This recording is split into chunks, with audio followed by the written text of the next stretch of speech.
ಸಕಲೇಶಪುರ ಭಾಗದಲ್ಲಿ ಕಳೆದ 2 ದಿನಗಳಿಂದ ಮಳೆಯ ಆರ್ಭಟ ಜೋರಾಗಿದೆ. ಸಕಲೇಶಪುರದ ರಾಷ್ಟ್ರೀಯ ಹೆದ್ದಾರಿ 75 ಹಲವೆಡೆ ಈಗ ನೀವು ನೋಡ್ತಾ ಇರ್ಬೋದು. ಗುಡ್ಡ ಕುಸಿತ ಉಂಟಾಗಿದೆ, ಮತ್ತೆ ಮಣ್ಣು ಕೂಡ ರಸ್ತೆ ಮೇಲ್ ಬಂದಿರುವಂತದ್ದು. ಈಗಾಗಲೇ ರಾಷ್ಟ್ರೀಯ ಹೆದ್ದಾರಿ ಪ್ರಾಧಿಕಾರದ ಅಧಿಕಾರಿಗಳು ಮತ್ತೆ ಜಿಲ್ಲಾಡಳಿತದ ಸೂಚನೆ ಮೇರೆಗೆ ಎಲ್ಲೆಲ್ಲಿ ಮಣ್ಣು ಕುಸಿದಿದೆ ಆ ಭಾಗದಲ್ಲಿ ಮಣ್ಣನ್ನ ಜೆಸಿಬಿ ಮತ್ತು ಟಿಪ್ಪರ್ ಮೂಲಕ ಮಣ್ಣನ್ನ ತೆರವುಗೊಳಿಸುವಂತ ಎಲ್ಲ ಕಾರ್ಯಕ್ಕೂ ಸಹ ಮುಂದಾಗಿದ್ದಾರೆ. ಇದಲ್ಲದೆ ನಾವು ನೋಡ್ತಾ ಇರ್ಬೋದು, ಆನೆಮಾಲ್ ಸ್ವಲ್ಪ ಮುಂದೆ ಏನಿದೆ ಇಲ್ಲಿ ತೋಟ ಇರುವಂತದ್ದು, ಅಂದ್ರೆ ರಾಷ್ಟ್ರೀಯ ಹೆದ್ದಾರಿಗೆ ಹೊಂದ್ಕೊಂಡಂಗೆ ತೋಟ ಇದೆ. ಆ ತೋಟದ ಬಳಿ ಇರುವಂತ ಗುಡ್ಡದ ಮೇಲಿರುವಂತ ಕೆಲವು ಭಾಗದ ಮಣ್ಣು ಕುಸಿದಿದೆ.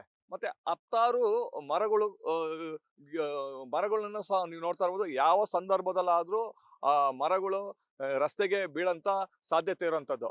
ಇಲ್ಲಿ ಸಾಕಷ್ಟು ಅಂದ್ರೆ ರಾಷ್ಟ್ರೀಯ ಹೆದ್ದಾರಿ ಅಧಿಕಾರಿಗಳ ಮೇಲೆ, ಸಂಬಂಧಪಟ್ಟ ಅಧಿಕಾರಿಗಳ ಮೇಲೆ ಇಲ್ಲಿ ಸ್ಥಳೀಯರು ಮತ್ತಿರ್ಬೋದು ಪರಿಸರವಾದಿಗಳು ಸಾಕಷ್ಟು ಆರೋಪ ಮಾಡ್ತಾ ಇರುವಂತದ್ದು.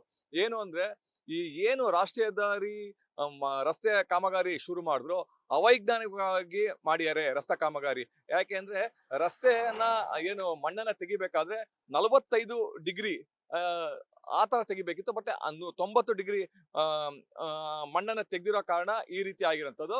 ಮತ್ತೆ ಈಗಾಗಲೇ 10 ಮರಗಳು ಬುಡ ಸಮೇತ ಆ ಬುಡ ಸಮೇತ ಕಾಣ್ತಾ ಇರೋಂಥದ್ದು. ಯಾವ ಸಂದರ್ಭದಲ್ಲಾದ್ರೂ ಕೂಡ ಆ ಮರಗಳು ರಾಷ್ಟ್ರೀಯ ಹೆದ್ದಾರಿ ಮೇಲೆ, ಅಂದ್ರೆ ವಾಹನ ಸವಾರರ ಮೇಲೆ ಬೀಳಂತದ್ದು, ಅಥವಾ ವಾಹನಗಳ ಮೇಲೆ ಬೀಳಂತದ್ದು, ಇಲ್ಲ ರಸ್ತೆ ಬದಿಯಲ್ಲಿ ಏನ್ ನಡ್ಕೊಂಡು ಹೋಗ್ತಾ ಇರ್ತಾರೆ ಅವ್ರ ಮೇಲೆ ಬೀಳಂತ ಎಲ್ಲಾ ಸಾಧ್ಯತೆಗಳು ಕೂಡ ಇರುವಂತದ್ದು.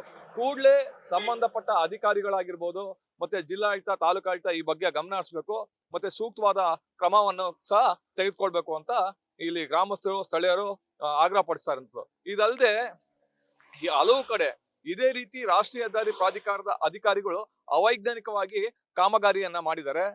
ಈ ರೀತಿ ಮಾಡಬಾರ್ದು, ಕೂಡ್ಲೇ ಎಚ್ಚೆತ್ಕೋಬೇಕು. ಅವಘಡನ ಅನಾಹುತ ಆಗೋಕ್ಕಿಂತ ಮುಂಚೆ ಎಚ್ಚೆತ್ಕೊಂಡು ಸೂಕ್ತವಾದ ಕ್ರಮ ಕೈಗೊಳ್ಬೇಕು ಅನ್ನೋ ಸ್ಥಳೀಯರು ಆಗ್ರಹ ಪಡಿಸ್ತಾ ಇರುವಂತದ್ದು. ಕ್ಯಾಮ್ರಾಮನ್ ಪ್ರವೀಣ್ ಜೊತೆ ಕಿರಣ್, ನ್ಯೂಸ್ ಫಸ್ಟ್ ಸಕಲೇಶಪುರ.